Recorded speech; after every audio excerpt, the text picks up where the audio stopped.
Canada and the US, the world's most passive-aggressive border. Canada and the United States share the longest, straightest, possibly most boring border in the world. But if you zoom in, you'll find enough weirdness to keep a historian entertained for weeks. Now, while these two sibling nations get along pretty well, they both have a strong urge to make it crystal clear whose side is whose. And how did they do that? By bulldozing a 20-foot wide strip along the entire thing, all 5,500 miles of it, because, you know, nothing says friendly neighbors like a giant no-touching zone. And they're dead serious about keeping this thing clear. It doesn't matter if the line runs through hundreds of miles of moose-infested, completely uninhabited Yukon wilderness. Those trees gotta go. Not so straight line, but nice try. Now this might make you think, wow, that must be the longest, straightest deforested place in the world. And well, it is deforested, but straight? Not even close. On a map, the border looks straight. The treaties say it's straight, but in real life, it's 900 tiny zigzags, shifting by several hundred feet in places. So what went wrong? Well, imagine it's the early 1800s and you're told to physically mark the US-Canada border. You're given a compass, a ball of string, and a very concerning lack of satellite imagery, and then you're asked to trek across an entire continent and make it perfect. Yeah, good luck. The poor souls who had this job did their absolute best, building over 900 markers along the way.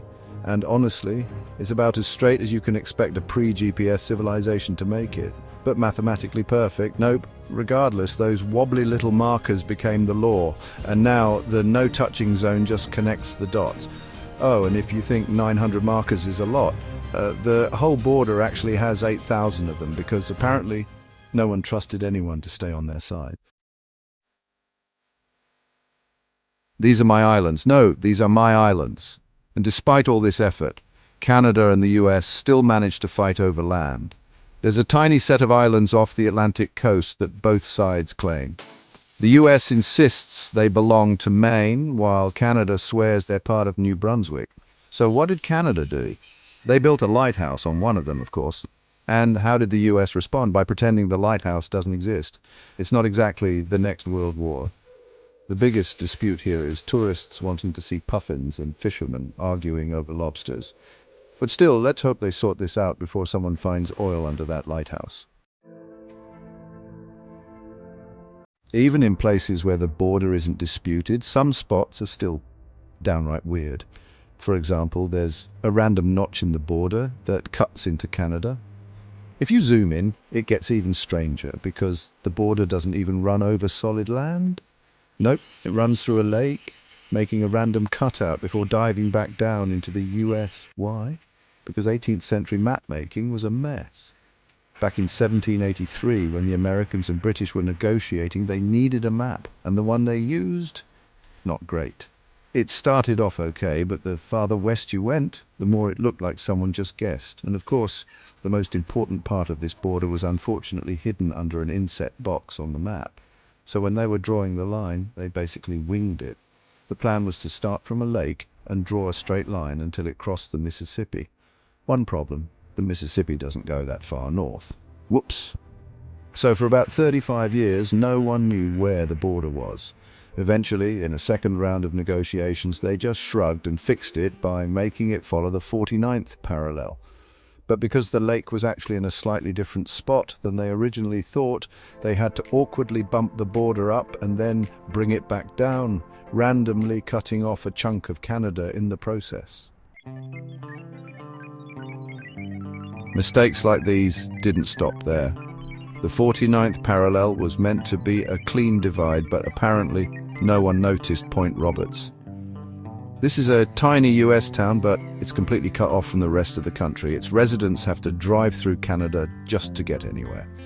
And since it only has a primary school, older kids have to cross the border 4 times a day just to go to school in their own country. And for a perfectly symmetrical situation, there's an island on the east coast that belongs to Canada, but is only connected by a bridge to the US borders. They're weird.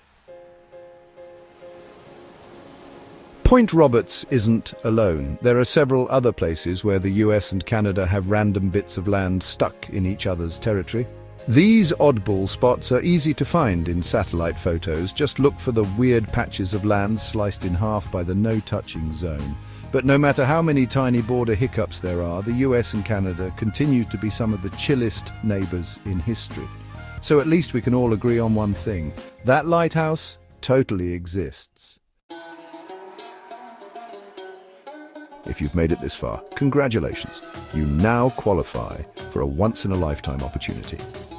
Smashing that like button instantly increases your coolness by 327%. Scientifically unproven but spiritually accurate.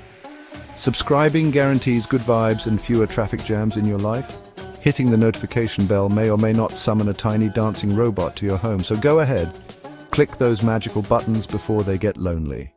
Otherwise, a mildly disappointed virtual pigeon will be sent to stare at you judgmentally. Thanks for watching, you're awesome.